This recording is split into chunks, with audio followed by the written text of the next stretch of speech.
Welcome back to another video in our course on probability theory.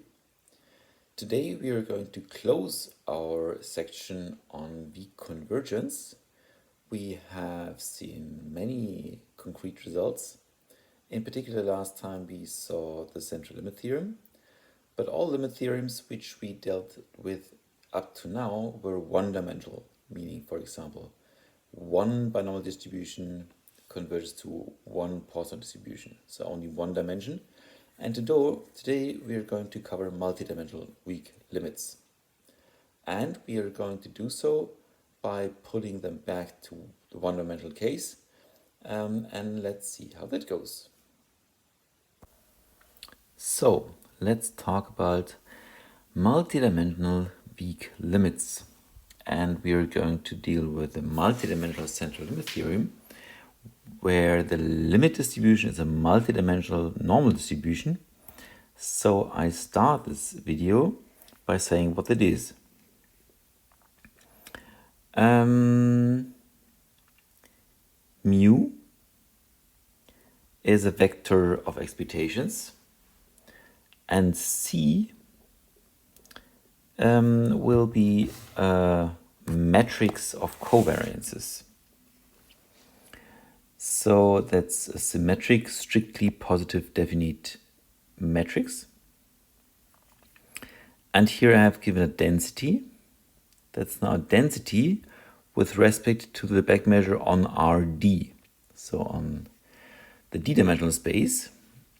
And this is what I mean by the d-dimensional normal distribution with expectation vector mu and covariance matrix C. Of course, we now would have to deal with, it's non-negative, that's clear, and we would have to deal with integral is 1. I think that's in the manuscript. Let me just mention here the determinant of C, that's an important factor. And other than that, here we have an exponent here, as we have in the one-dimensional case, but it looks a little bit different. So C is a matrix. It's strictly positive definite, which means it's also invertible. And I invert it here. I have a row vector times matrix times column vector, which is a number, and that's the density. And you can also compute the following. So x is a vector. You can write t times x as the scalar product. So that's the sum of ti xi. So this expectation here is this. The expectation of xi is mu I. So the sum here is t times mu. Also for the variance of t times x, so that's also the variance of a single thing here. The C gives me the covariances of the components of the d-dimensional vector here. And just by bilinearity of the covariance, I get this here. Ti, Tj covariance, and I can write it like this here. T, C, T transpose. And as C here is strictly positive definite, that's bigger than 0 in all cases. And yes, so I can also compute here the characteristic function of this d-dimensional normal distribution. So x is distributed with this density here. Then you can compute using standard techniques, just integrals. That's e to the it mu, e to the minus 1/2 t c t transpose. And you see here the parallels to the one-dimensional case, where this here would be minus 1/2 t squared times the variance. And if C would be a 1-by-1 matrix, that's just the same. Let me also mention that I require here that C is strictly positive definite.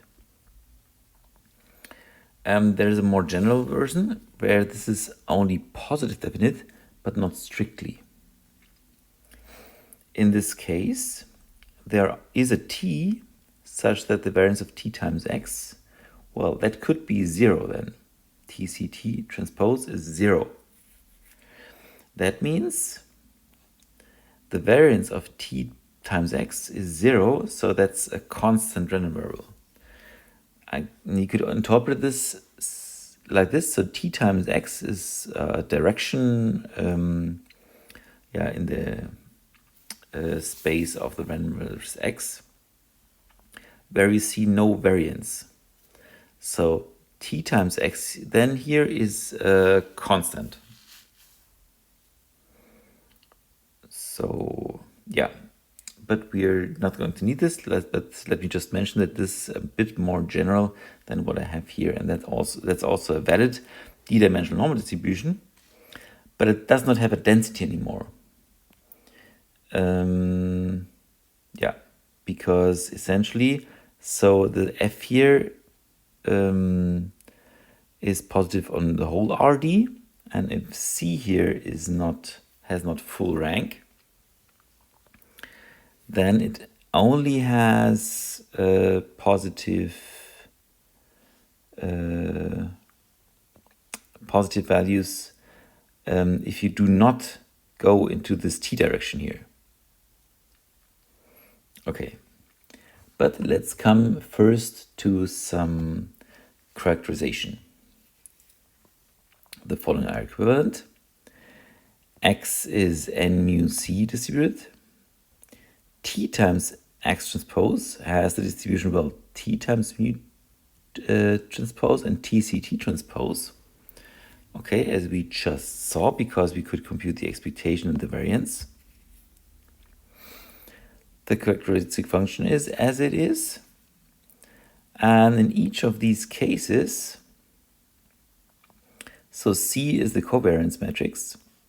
And if that's positive definite, you can find an A such that A times A transpose equals C. So that's some result from linear algebra. Such that X is in distribution the same as A times Y plus mu, where Y is a vector of independent random variables. And, well, expectation of xi is mu I, and the covariance is Cij. Okay. Let's study just the property 4.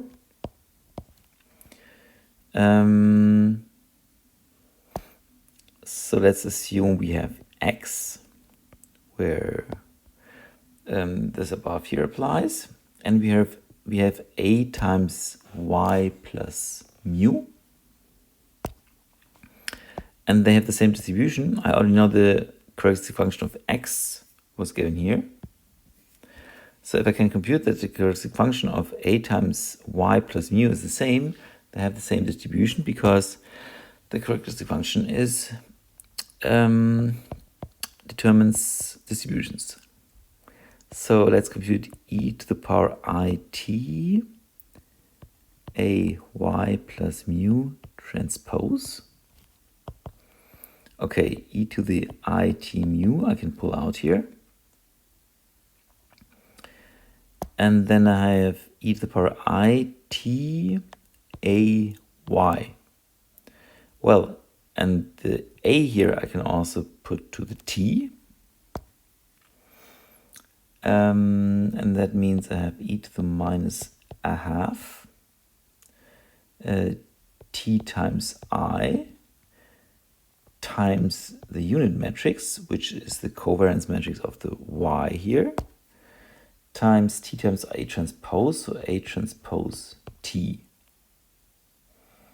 And of course, this here is t times c times t transpose.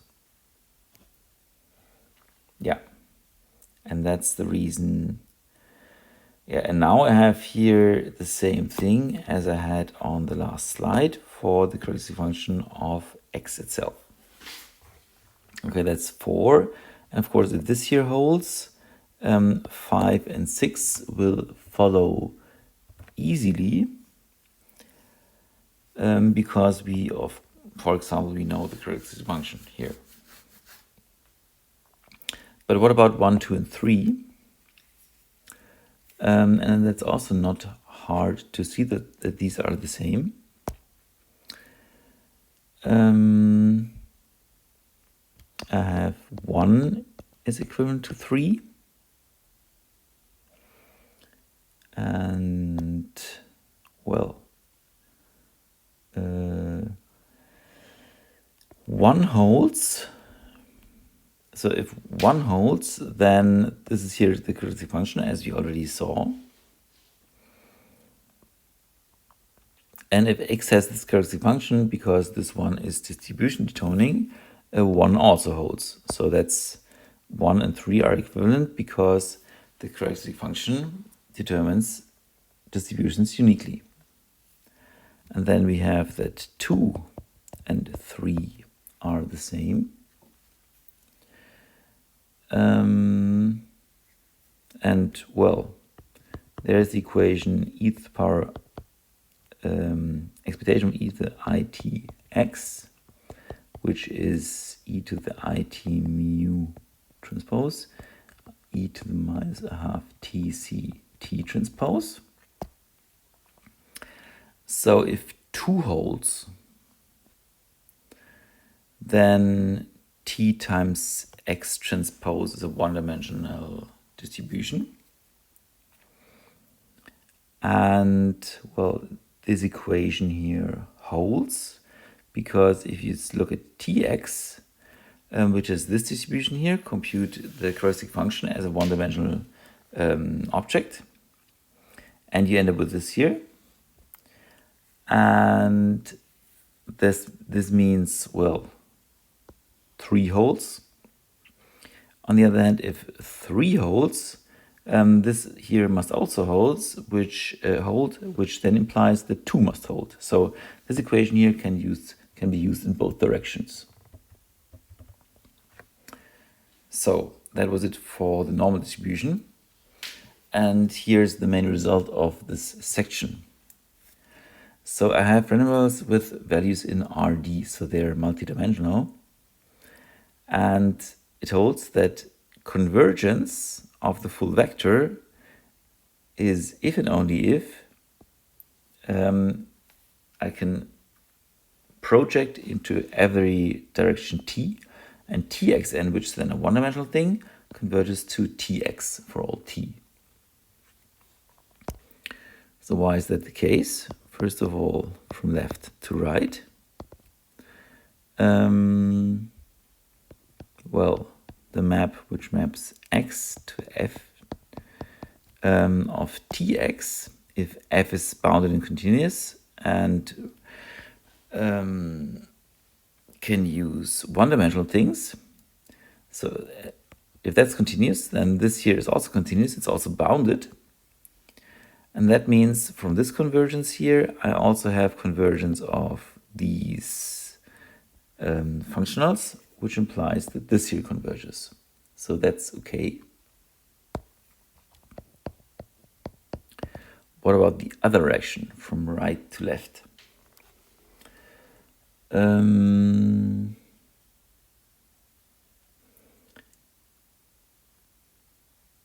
Well, so we have this here. And basically what that means is also the expectation of e to the itxn converges to the expectation of e to the itx. Because this here implies convergence of the characteristic functions, like so. And this here in turn implies, since it holds for all t, convergence of the characteristic function, which then implies the B conversion on the left-hand side. So we are done. And the last thing where we want to apply this is the multidimensional central limit theorem, which is as follows. I have IIDs, which all have the same expectation, and the covariance is Cij. Sn is the sum of xi's, well, it's all multidimensional now. And Sn minus n times mu divided by the square root of n converges weakly to some x which has an n0c distribution. So why should this here hold? And as we just saw, that's the same as, well, project everything to an arbitrary direction and then you have the corresponding convergence. So let's project this to some small space, t times Sn minus n times mu divided by square root of n.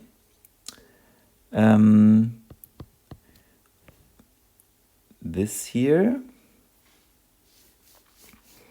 now satisfies the usual things from the central limit theorem.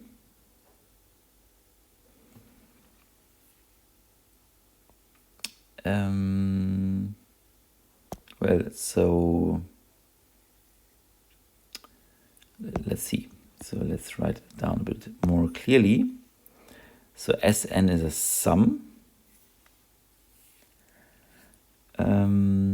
of x's, which all are ID. So that's the sum t times xi, I from 1 to n, minus n times, well, t mu. So that's a number, that's the excitation of this thing here, divided by square root of n. So then all this is now one-dimensional, so we can apply the usual central limit theorem. So it converges to some normal distribution with expectations 0 and variance given by TCT transpose, because this is exactly the variance of this thing here. That means it converges to t times x, where x has an n0c distribution, like this. And then we have that for every t, convergence holds for all projections, and by the Kramer-Hole device here, we know that the right-hand side converges, so the left-hand side also holds. And we are done with the multidimensional central limit theorem.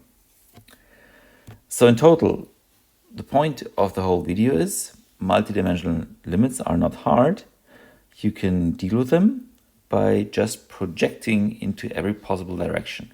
And if it works, so if convergence holds like this here, so if you have an x such that converges of t by xn converges to t by times x, then you have also shown convergence of the vectors. Okay, that's it for today, and next time we're going to start with conditional expectation. See you then.